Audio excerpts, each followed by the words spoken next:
Entonces, el tema que tenemos hoy es puesta a punto una técnica.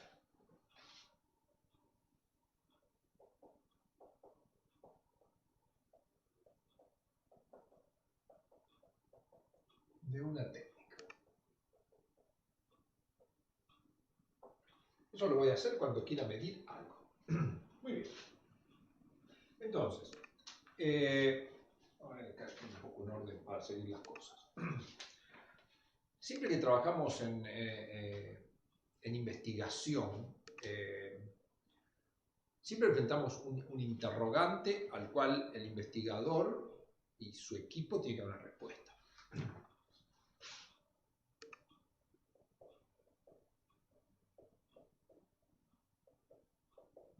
Es un interrogante, una pregunta. En los casos más sencillos, por ejemplo, cuando hacemos un análisis de agua, la pregunta es, bueno, ¿qué concentración tiene cada componente? Lo tenemos que hacer. ¿No es cierto? Entonces, este interrogante va a conducir siempre a un proceso de investigación.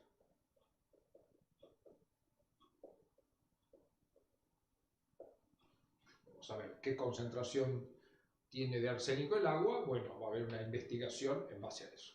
Y esta investigación va a generar datos que se van a transformar luego en resultados. Esos datos, luego de pasar un proceso de depuración, de análisis, terminan generando resultados. Y en base a estos resultados, yo elaboraré conclusiones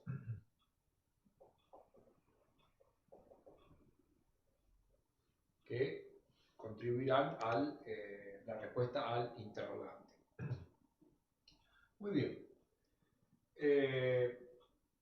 Pero acá en el medio está el proceso de medición. O sea que esto es una cosa extremadamente importante. Si no hay medición, no hay investigación. Si no hay medición, no hay respuesta a un interrogante. Eso es extremadamente importante. Entonces, para la medición tenemos que tener en cuenta que necesitamos una técnica. Es decir, necesitamos una serie de elementos que nos permitan llevar a cabo esa medición. Muy bien. Cuando hagamos una medición, lo primero que vamos a ver, tener en cuenta, es qué tipo de variable nosotros estamos enfrentando. Ya hemos trabajado con esto, ¿cierto? Las variables. Nosotros podemos tener variables básicamente de tipos cuantitativas y cualitativas. Esa es la primera división. Las variables cuantitativas pueden ser continuas o discontinuas. Un ejemplo para entenderla bien. Una variable discontinua, por ejemplo, es el número de hijos. Es decir, yo tengo un interrogante, por ejemplo, digo, bueno, el número de hijos en la Argentina es el mismo que el número de hijos de la familia de Finlandia. Voy a tener que medirlo para poder dar una conclusión. Y es una variable discontinua. ¿Por qué? Bueno, porque el número de hijos es o 1, o es 2, o es 3, pero no puede haber un número de hijos 2,35. Y la variable continua es, por ejemplo, el peso. Peso corporal. Eso es una variable continua porque yo tengo un peso, un valor determinado, y ese peso va a ir cambiando gradualmente, de una manera extremadamente gradual y continua. Así que yo continuamente estoy perdiendo dióxido de carbono, estoy perdiendo vapor de agua. Entonces, si yo estuviera en una balanza relativamente o con una buena sensibilidad, yo iría viendo que ese peso baja. Eso uno en el laboratorio lo puede comprobar con una balanza de altísima precisión. Uno agarra algo, lo pone sobre la balanza y va a ver que el peso va variando. Y dice, ¿por qué? Bueno, porque está captando humedad del ambiente, porque está creciendo alguna bacteria que capta dióxido de carbono. Las balanzas que tienen gran apreciación pueden detectar ese tipo de cosas. Por ejemplo, sobre una hoja de papel pone una gotita de agua y automáticamente va a ver que el agua pesa algo y de repente baja, y pues se está evaporando. Entonces eso es una variable continua. Entonces, es importante detectar el tipo de variable para poder poner a punto una técnica, a ver qué elementos viene a necesitar. Y las variables cualitativas son aquellas que, que atribuyen una cualidad determinada a la muestra. Por ejemplo, acá dentro de las continuas, otra que es, por ejemplo, el pH, bastante común. Pero yo podría tener alguna variable, por ejemplo, de tipo cuantitativa continua, que la transforma en una variable cualitativa. Por ejemplo, digo, bueno, ver si la solución que estoy midiendo es ácida o es alcalina. Entonces ahí es cualitativo, o sea, o es ácido o alcalino. Entonces acá, en general, tienen valores fijos, del sexo. La proporción de hombres y mujeres es la misma en Finlandia que en Argentina. Tendré que contar cuántos hombres y cuántas mujeres hay, y eso es una variable cualitativa. Tiene, en este caso, dos valores, pero podría tener diferentes valores. Si uno, por ejemplo, dijera, bueno, yo voy a clasificar por rango etario, entonces digo, bueno, tengo niños, adolescentes, adultos jóvenes, adultos mayores, adultos mayores mayores. Entonces, bueno, ahí también es una variable cualitativa. Entonces, eso es extremadamente importante tenerlo presente. Una vez que tengo claro qué es lo que quiero medir,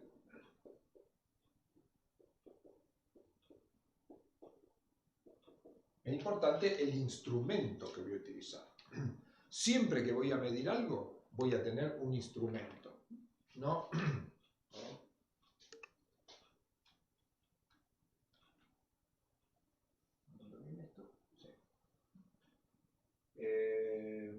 Siempre que voy a medir algo, tengo que tener un instrumento. Ese instrumento puede ser algo extremadamente sofisticado y costoso o algo tremendamente sencillo. El instrumento es variable, es adaptable y puede haber más de un instrumento para medir una determinada variable. Entonces eso es una cosa importante. Ahora, este instrumento tiene que garantizarme ciertas características. Tiene que tener exactitud. Es decir, cuando mida, tiene que arrojarme un valor muy cercano al valor real de la propiedad que estoy midiendo. Eso es la exactitud. Tiene que tener precisión.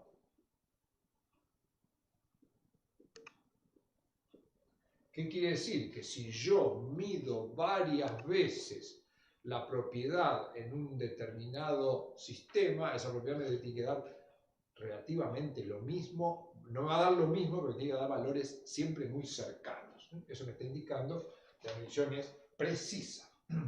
Y tiene que tener instrumentado lo que llamamos controles de calidad.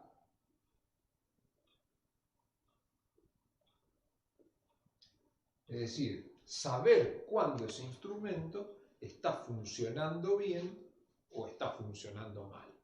Y yo tengo que poder tener un análisis a lo largo del tiempo de cómo va variando el comportamiento de mi instrumento. Si no tengo eso, las mediciones no carecen de valor, pero no tienen el valor que tendrían que tener. Muy bien. En general, en el laboratorio que nosotros trabajamos, las variables que se pueden medir es prácticamente cualquier cosa. Ahora, en nuestro laboratorio, la mayor cantidad de variables son de tipo concentración. Es decir, lo que medimos habitualmente son concentraciones. Por supuesto que se pueden medir presiones, se pueden medir masas, pero lo más habitual, especialmente en nuestro laboratorio, está bastante orientado al trabajo de muestras con agua, entonces lo que medimos son concentraciones. Para la medición de concentraciones, no existe un instrumento que mida concentración. En general son instrumentos que miden otra propiedad que está relacionada a la concentración. Entonces ahí tenemos una lista. Dentro de los instrumentos, por ejemplo, tenemos un instrumento que se llama fotómetro de llama,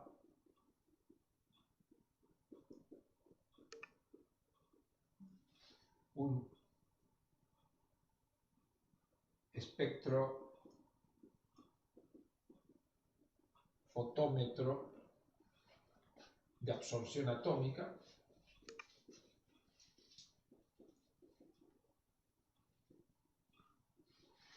y un espectrofotómetro ultravioleta visible. Todos estos instrumentos caen dentro de las técnicas que llamamos como técnicas espectroscópicas.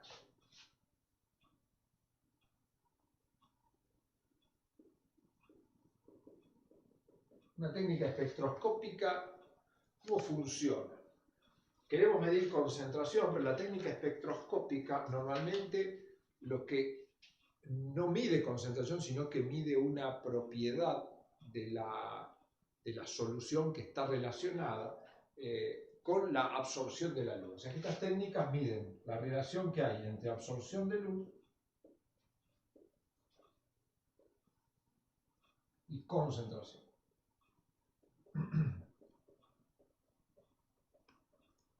Ya de esto hemos hablado. Lo que queremos conocer nosotros es la concentración, pero lo que vamos a medir es la absorción de luz o alguna otra variable relacionada. Entonces ya nos vamos imaginando acá que si lo que yo quiero conocer es esto, y lo que voy a medir es esto, esta técnica va a requerir de una curva de calibración, porque la curva de calibración justamente a mí lo que me permitía era relacionar la variable que yo quiero conocer con una variable que mido. Muy bien, entonces esa es una. Otra técnica son las técnicas en las que se utilizan electrodos, y eso se denominan técnicas potenciométricas.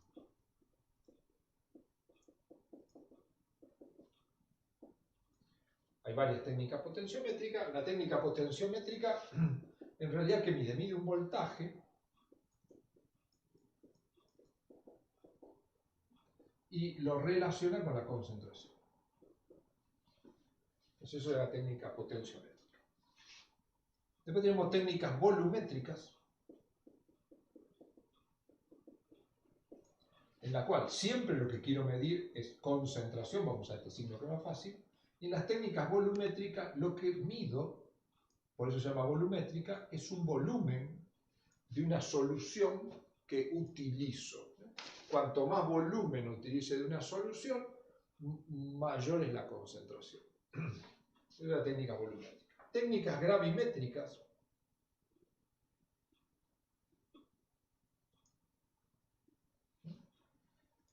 Las técnicas gravimétricas, ¿qué miden? Miden masas y eso me permite relacionarlo con la concentración. Las técnicas radiométricas.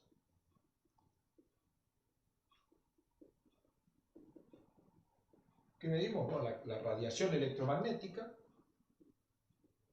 o corpuscular, o sea, algún tipo de radiación, y eso nos permite inferir sobre la concentración. Estas son las diferentes metodologías que se pueden aplicar y para cada una de ellas hay diferentes instrumentos. Muy bien. Entonces,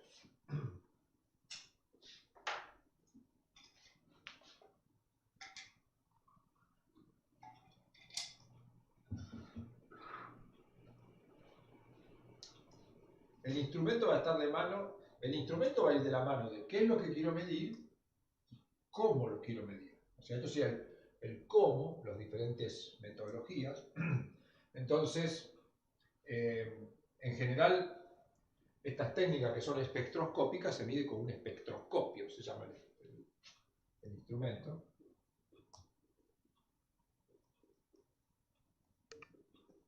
Espectroscopio. Las potenciométricas usan un electrodo, o más de un electrodo. Se llama electrodo, el instrumento de medición. Las volumétricas normalmente utilizan instrumentos para medir volúmenes, que pueden ser buretas o bombas.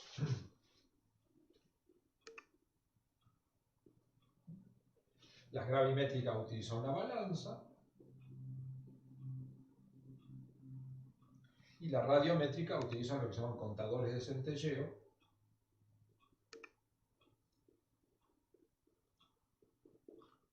que son instrumentos que me permiten medir radiación. Entonces, bueno, volvemos al tema anterior. Yo tengo que medir algo, tengo que ir teniendo en cuenta estas cosas. En general, cuando vamos a medir algo, enfrentamos dos situaciones. Es como cuando queremos hacer, vuelvo al tema del chef, ¿no es cierto? Yo quiero hacer una comida. Tengo dos alternativas, ¿no es cierto? O me miro un programa, me consigo una revista, bajo algo de internet, bajo una receta y la hago. Ahí lo que voy a hacer es tomar una receta y ponerla a punto en mi cocina, a ver si me sale. Siempre conviene hacerla una o dos veces antes de decir tengo invitado, pero hace que me fracase. Esa es una situación. La otra situación es decir, no, bueno, yo no voy a mirar nada en internet, voy a inventar. ¿Cierto? Voy a desarrollar una receta. Y bueno, me puede ir bien, bárbaro, o me puede ir mal. Cuando yo tengo que medir algo, siempre el mecanismo más sencillo, ¿qué es? Bueno, es ver si ya alguien en el mundo no enfrentó ese problema y ya estableció ciertas reglas, estableció ya una técnica, la cual yo tendré que venir y poner a punto en mi laboratorio. Pero ¿qué estamos haciendo? ¿No es cierto? Porque la otra alternativa, ¿cuál es? Yo tengo que medir algo y nadie lo midió en el mundo. Si nadie lo midió en el mundo, enfrento un problema distinto que es el desarrollo de una técnica. El desarrollo de una técnica no quiere decir que va a ser más difícil que la puesta a punto. Todo depende de qué es lo que voy a medir, la suerte que tengo, la disponibilidad que tengo y la inteligencia que tengo también vale bastante. Entonces son las dos alternativas. Si pongo a punto una técnica, seguramente le voy a tener que hacer ciertos ajustes para poder hacerlo en mi laboratorio como si fuera una receta, ¿no es cierto? Muchas veces uno mira a un chef, no tengo todos los elementos que tiene el chef y dice, bueno, a ver cómo lo hago, este lo hacía con tal cosa, yo lo hago con un jarrito, este lo hacía con tal cosa, yo lo hago con una cuchara. En el laboratorio hacemos igual, se ajusta de manera, pero lo importante no tengo que perder, que la técnica tiene que ser exacta, precisa y tener su control de calidad. Después yo la voy a ajustar. Muy bien. Entonces, una vez que sabemos qué queremos medir, con qué lo vamos a medir, con qué metodología, seguimos, ya tenemos lo de la propiedad. Una cosa que tenemos que tener presente son las, llamamos las interferencias. Acá se ve. Sí. 4. Interferencias. Esto es tremendamente difícil, saber qué interfiere en la medición. O sea, qué cosas hacen que la medición pierda exactitud, pierda precisión y ya no sea tan confiable. Les pongo un ejemplo para ver la cuestión de interferencia, para entenderlo mejor.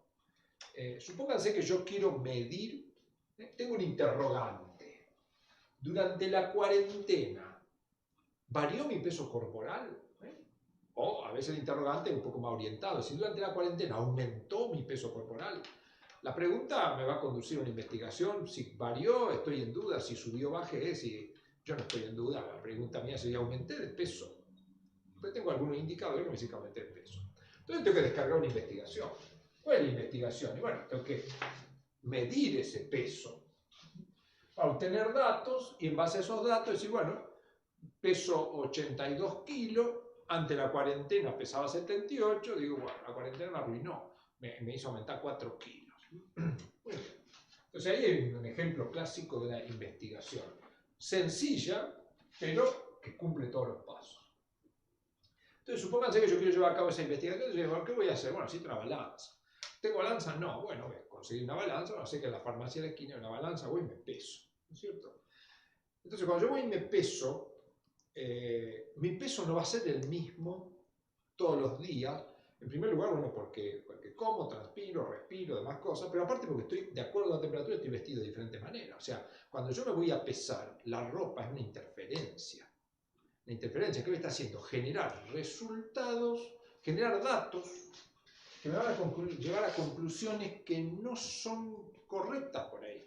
A lo mejor yo pesaba 78 y ahora voy y me peso 82. Y probablemente cuando pesaba 78 fue antes de la cuarentena, hacía calor y ahora peso 82 y estoy en los días más fríos del año, a lo mejor esos 4 kilos son de ropa. Entonces la ropa sería una interferencia en esa medición.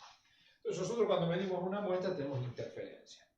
Las interferencias se ponen en evidencia parcialmente, o sea, todo esto acá es, o sea, uno con una técnica de medición tiene recursos, pero nunca tiene todos los recursos. Trata de sumar la mayor cantidad de recursos. Las interferencias normalmente las tratamos de poner en evidencia a través de lo que se llama un análisis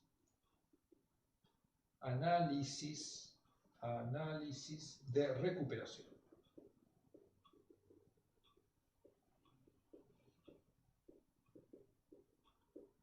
O recuperación, adición. Eso a mí me permite saber si el instrumento está midiendo bien y si las interferencias que hay no dificultan. Les pongo un ejemplo. Supónganse que yo me voy a pesar a la farmacia, quiero saber si el pesaje de la farmacia funciona adecuadamente.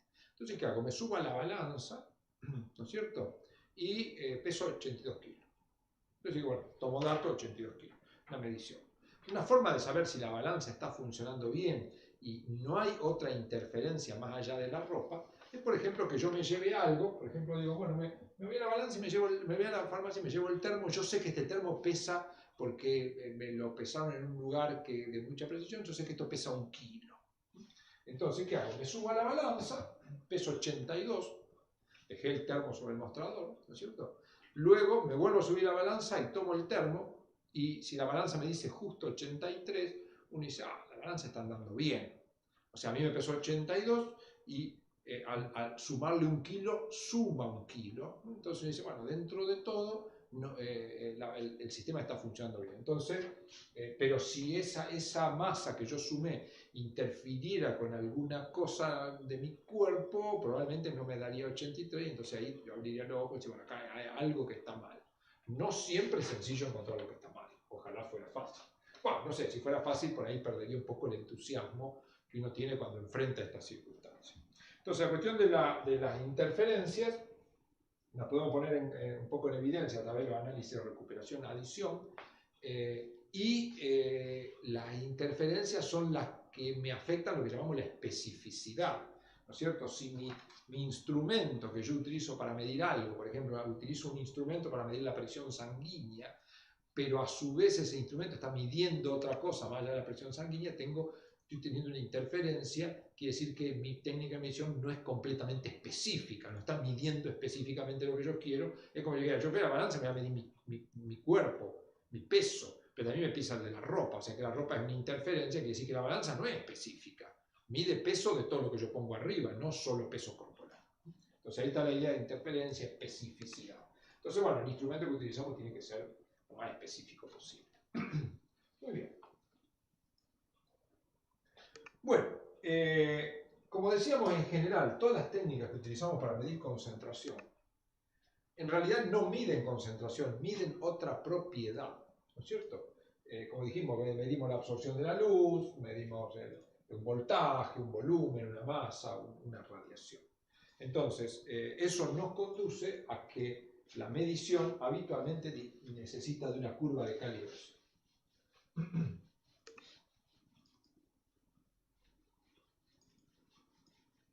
Para construir una curva de calibración,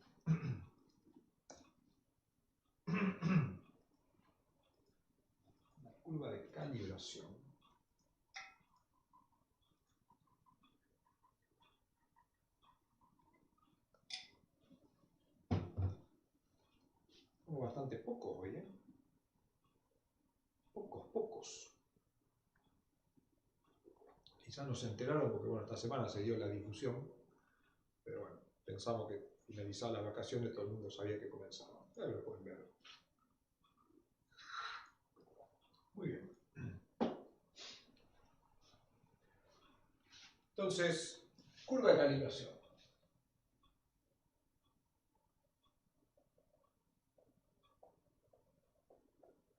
Para la curva de calibración yo necesito lo que se llaman estándares o patrones o soluciones de referencia, también se suelen llamar. Son, en este caso hablamos de soluciones porque estamos midiendo concentración. Estos estándares siempre se preparan a partir de sustancias que llamamos patrones primarios. ¿Qué es un patrón primario? Bueno, es algo que yo puedo conocer el grado de pureza que tiene, que sé que es estable a lo largo del tiempo. Como por ejemplo, para las balanzas, para calibrar las balanzas, yo dispongo de un instrumento que se llama un patrón, que no es otra cosa que un trozo de metal, que que el que me vendió la balanza, me vende ese trozo de metal y dice, esto pesa exactamente tanto. Pero ese patrón primario que a mí me venden, o que construyo, o que conseguí, tiene que ser estable. Si yo hubiera hecho un trozo de metal, por ejemplo, que es de aluminio, que es de hierro, sabemos que el aluminio y el hierro se oxidan con lo largo del tiempo. Oxidarse implica reacciones químicas, implica ganancia o pérdida de átomos, entonces cambio de masa. Por lo tanto, no me serviría un patrón primario que a lo largo del tiempo va cambiando. Entonces, en general, los patrones primarios son de metales relativamente estables. En este momento, los patrones primarios que se utilizan para balanzas son de acero inoxidable. El acero inoxidable es bastante estable. De todas maneras, hay que tener ciertas precauciones porque sabemos que los metales muchas veces los días de humedad captan humedad, los días más secos la pierden. Entonces, eso hay que tener cuidado. Entonces, bueno, tengo que construir una curva de calibración con los estándares. Estos estándares o patrones tienen concentraciones conocidas. Y habitualmente voy a trabajar no con un solo estándar, sino con varios estándares. Como mínimo vamos a tener 3 estándares. Testigo 1, testigo 2, testigo 3. Hay técnicas que trabajan con 5, con 7. Entonces, con eso yo construyo la curva de calibración. ¿Qué hago? Como yo conozco qué concentración tiene el estándar, a cada uno de estos estándares, que conozco su concentración, le mido la propiedad.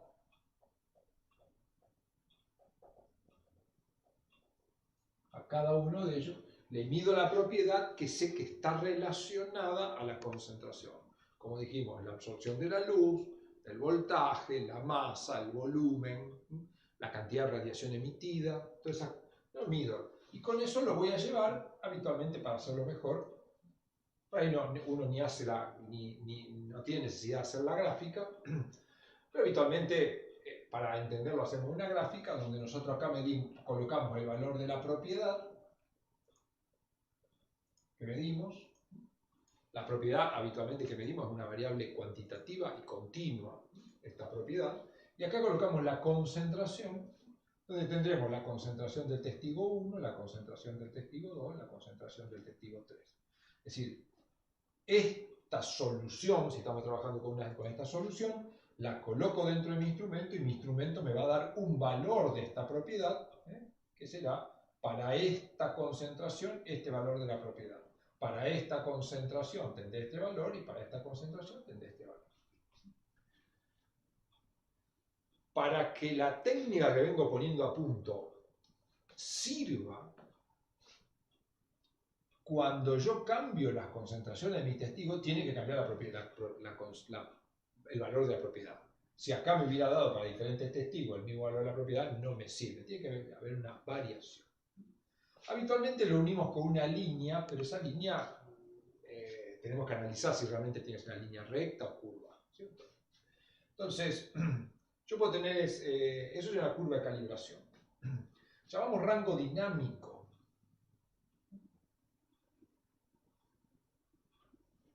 El rango dinámico es el rango que abarcamos. Yo sé que mi técnica funciona desde esta concentración hasta esta concentración, pero no sé qué pasa de acá en adelante, ni sé qué pasa para acá atrás, porque no estoy midiendo estoy midiendo en este rango. Entonces, habitualmente, ¿qué hacemos? Bueno, a una muestra la vamos a colocar en nuestro instrumento, pero la muestra desconocemos la concentración. Entonces, el instrumento que nos va a dar, el instrumento para nuestra muestra nos va a dar un valor de la propiedad. Y entonces, con ese valor de la propiedad, habitualmente lo que hacemos es interpolar y sacar el valor de concentración. Eso es lo que queremos. Es que esta propiedad puede ser cualquier cosa que varíe en función de los estándares. Muy bien. Entonces, el rango dinámico es el que está comprendido entre los tejidos. También se llama límite de cuantificación o LOQ. Entonces, el límite de cuantificación es habitualmente, puede ser que varíe. Esto después se hace todo proceso que se llama validación de la técnica, donde hay un protocolo para seguir, para terminar validando esa técnica y conocer todas las cosas. Pero el límite de cuantificación sería las concentraciones que están entre el valor mínimo y el valor máximo de mis testigos, ¿eh? Rango dinámico. Los valores de las propiedades de las muestras tienen que caer dentro de ese rango dinámico. Si caigo fuera, antes o después, voy a estar extrapolando y la extrapolación no necesariamente me conduce a un resultado adecuado. Entonces, si yo tengo una muestra que cae por acá y se me va fuera de la línea, no sé, vamos a ver, tenemos que ver cómo instrumentamos para que caiga dentro de ese rango. Entonces, ese se llama el límite de, perdón, acá me equivoqué, el límite de cuantificación es el valor menor, o sea, el límite mínimo al cual puedo cuantificar. Este es el rango dinámico o rango de cuantificación se llama. Muy bien. Habitualmente cuando hacemos una medición, intentamos, ¿por qué? Porque es más fácil, ¿no es cierto? Pero intentamos que esta línea sea recta. Por eso también a este rango dinámico se lo llama rango de linealidad.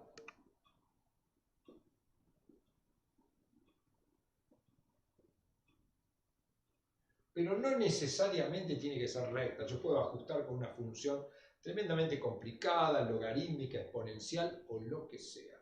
Lo importante es que yo conozca la expresión matemática de la línea que utilizo. Entonces,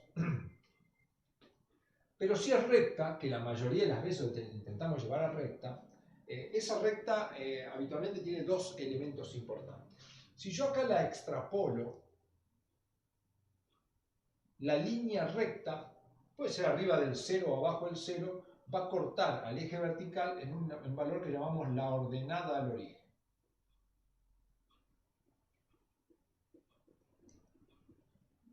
Eso es el software que utilicemos para hacer esto normalmente lo hacemos con un software muchísimo más rápido, instantáneo. Entonces me da el valor de la ordenada al origen. La ordenada al origen es un dato importante cuando estoy poniendo a punto una técnica. Ese valor tiene que ser relativamente constante y lo que en general la ordenada al origen me indica muchas cosas. No es específica, pero si cambia la ordenada al origen me está indicando que hay algo que no anda bien. Y las cosas que más indica la ordenada al origen es la estabilidad de los reactivos que utilizo. Yo voy a utilizar cosas para hacer la técnica, pero cuando esos reactivos se deterioran, normalmente la ordenada al origen cambia. Y después lo otro que es extremadamente importante es la inclinación de esta recta. La inclinación, o sea, este ángulo que forma acá, que llamamos pendiente. Y la pendiente es una medida de la sensibilidad. De la sensibilidad. Si la pendiente es más grande,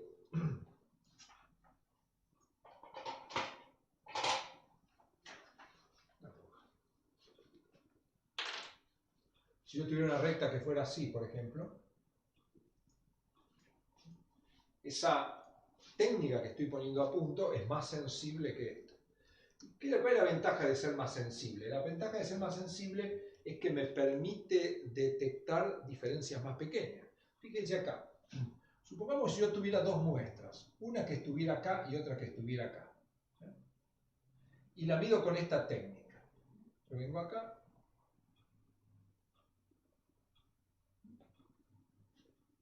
Y para que yo tenga esta diferencia, las muestras tendrían que tener esta diferencia. Es decir, utilizando esta técnica, yo podría marcar esta diferencia con esta. Pero si yo estuviera utilizando la técnica azul, veo que la misma diferencia en la propiedad que mido la logro con diferencia de concentraciones más pequeñas. O sea que la técnica azul me permite discriminar cosas más pequeñas, medir cosas más pequeñas. Entonces, bueno, en general está pendiente. Cuando nosotros ponemos a punto una técnica, la tenemos que analizar. Y lo importante es que esta pendiente a mí me permita discriminar valores en el rango que quiero. Por ejemplo, bueno, el arsénico sabemos que por encima de 10 partes por billón uno ya tiene que tener el ojo abierto porque el consumo de agua con esa concentración de arsénico puede llevar a efectos crónicos. Entonces, si yo tuviera una técnica que tiene poca pendiente, yo no podría discriminar si un agua tiene 10 o 20 partes por billón, por ejemplo.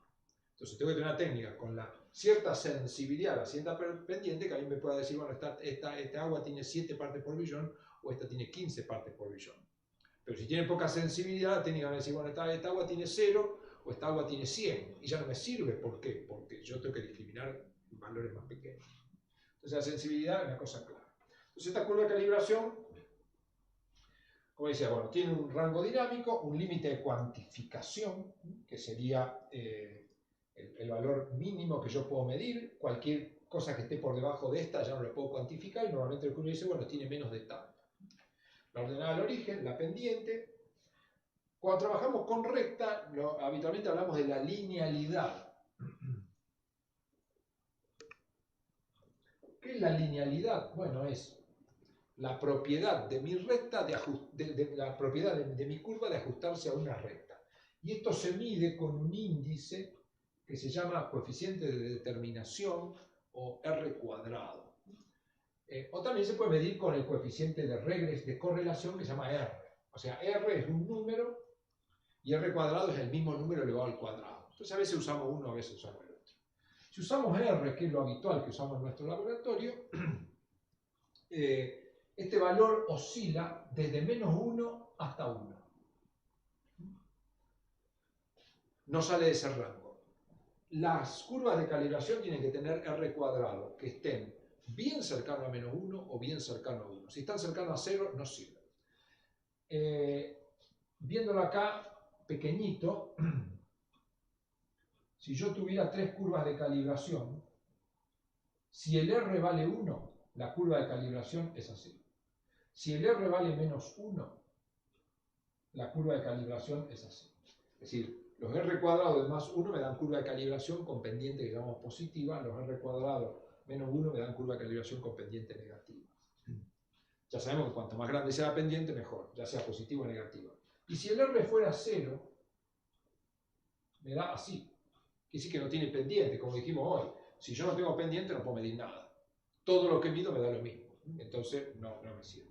Entonces, el R cuadrado es clave. Cuando nosotros hacemos una determinación, estamos poniendo a punto una técnica, ese R cuadrado es una cosa imprescindible. Si yo pongo a punto una técnica, el R cuadrado me da 0,2, es como dice, bueno, no quiere decir que cuando yo estoy poniendo a punto una técnica, lo más probable es que cuando yo me pongo a trabajar el primer día no me dé absolutamente nada, me dé todo horrible. Eso hay que tener paciencia, es una cuestión de que uno va corrigiendo diferentes cosas y normalmente poner a punto una técnica lleva años, inclusive puede llevar vidas, continuamente se van ajustando ciertas cosas con la desgracia o que muchas veces es como que uno viene bien y de repente empieza a andar mal algo y hay que detectar alguna de las partes que está funcionando mal, que ya sabemos que son muchas las cosas, inclusive la muestra puede empezar a andar algo mal porque todo está bien en el laboratorio, pero las muestras tienen algo que me está complicando la vida.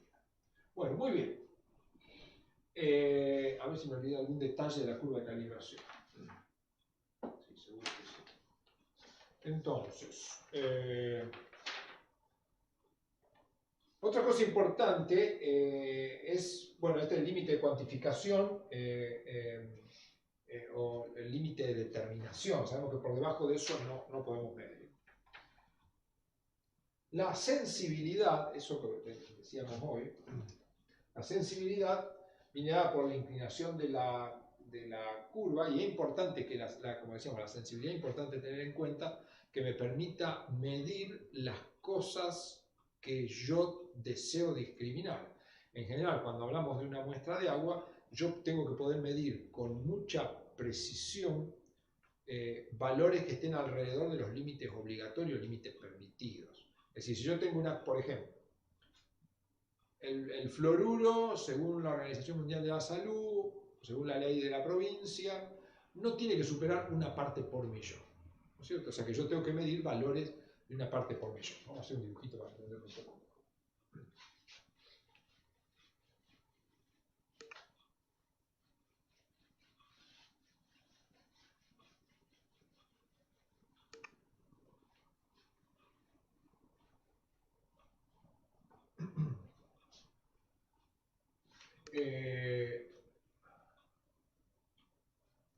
acá tengo la concentración de flúor, acá tengo la propiedad que voy a medir, que es flúor medido por electrodo, es potenciométrico, ¿cierto?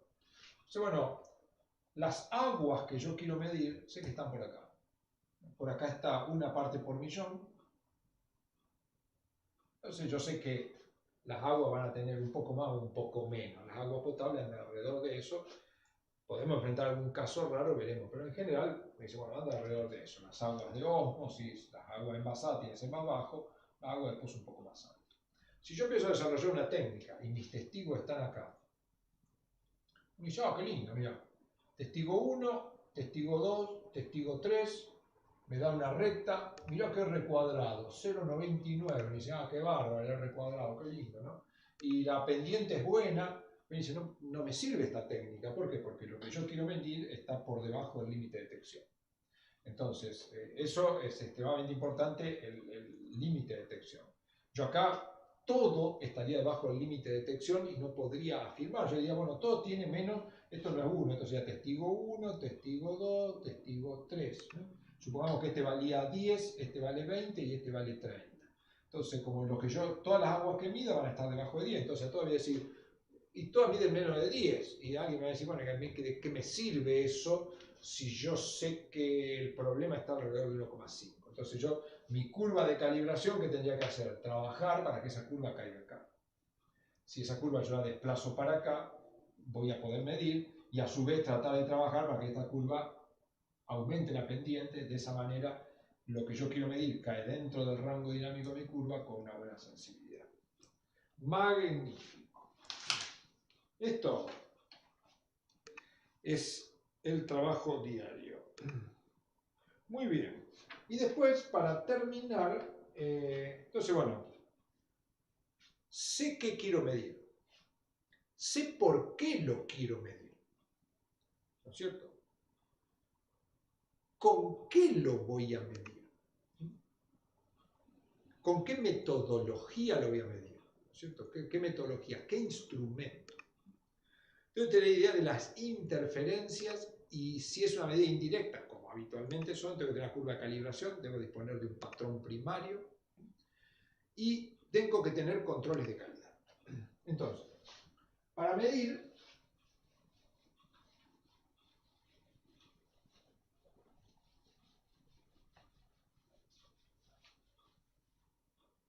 todas estas cosas, a pesar de que sea una técnica ya establecida, todo esto lleva demasiado tiempo.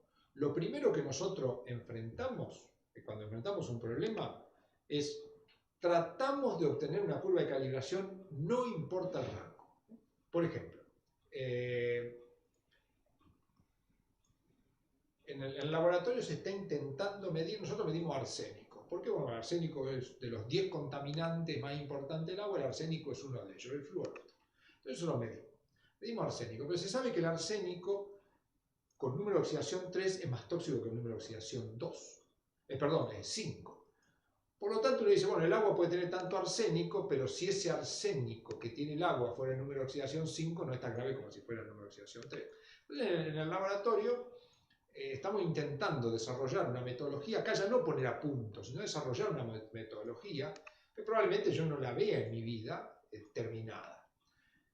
Entonces, ¿en qué trabajo estamos? Lo primero que cuando uno va a desarrollar algo, lo mismo que se va a poner a punto. Lo primero que tengo que tratar de obtener una curva de calibración, no me importa cómo. Lo primero que yo tengo que tratar de hacer es, si esta es la propiedad y esta es la concentración, yo tengo que tener una curva de calibración. ¿Qué es una curva de calibración? Algo que cuando uno los puntos me dé una recta que suba o que baje, que no sea horizontal. Entonces yo decía, festejo, ya está, estoy encaminado, tengo una curva de calibración. Entonces, a lo mejor lo que yo quiero medir está en este rango. Entonces yo dice, bueno, buen comienzo, porque tengo una curva de calibración, ¿qué tengo que hacer ahora? Y lo que tengo que hacer ahora es aumentar la sensibilidad de la técnica, para lo cual yo tendría que hacer que esta curva se desplace hacia acá,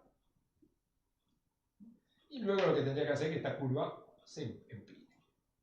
Entonces, ese es el trabajo. ¿Cómo hacerlo? Uno normalmente no sabe, entonces hay que pensar, ¿cómo hago? Por supuesto, a veces lo que hacemos es al revés. no la puedo mover la curva, no te preocupes, lo que vamos a hacer es vamos a llevar esto para acá. Es decir, muchas veces, por ejemplo, yo hay algo que en el agua no lo puedo medir porque está acá, y entonces ¿qué hago? Como lo que yo quiero medir es un componente, yo lo que puedo hacer con esa agua que es evaporar el agua. Por ejemplo, parto de 10 mililitros y lo evaporo hasta llevarlo a 1. Como la sustancia que yo quiero medir ya sé que no es volátil, entonces ¿qué estoy haciendo? Como le estoy evaporando agua, lo que estoy haciendo es aumentar la concentración y la meto dentro de la curva. Entonces, bueno, ya tenemos una serie de recursos, lo que pasa es que no siempre son utilizables. Pero uno dice, bueno, siempre lo primero es esto. Y una vez que he logrado tener la técnica, lo que tengo que establecer son los controles de calidad. Los controles de calidad, ¿qué son? Son las cosas que a mí me dan cierta confianza o que me aumentan mucho la probabilidad de que lo que estoy midiendo es correcto. Dentro de los controles siempre hay que hacer una medición.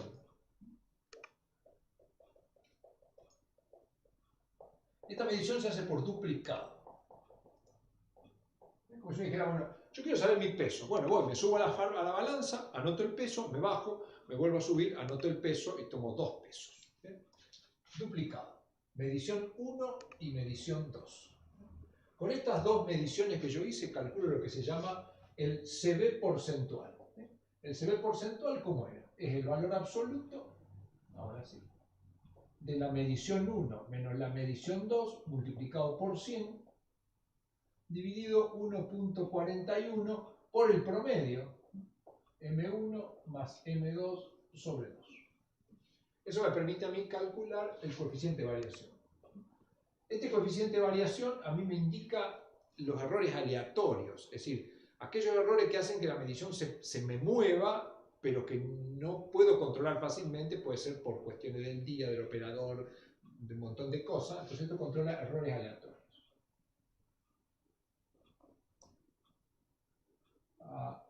Aleatorio. El error aleatorio es controlable, pero no es eliminable. Y entonces, bueno, con este coeficiente de variación tenemos dos alternativas. Si el CB porcentual es menor del 10%, por supuesto eso puede cambiar. Es decir, si yo estoy haciendo la medición para un agua que va a ser llevada en una nave espacial, en una misión a Marte, qué sé yo, a lo mejor me pongo un error más pequeño, porque quiero estar muchísimo más seguro y eliminar más los errores. Si el coeficiente de variación es menor al 10%, uno dice, bueno, la medición está ok.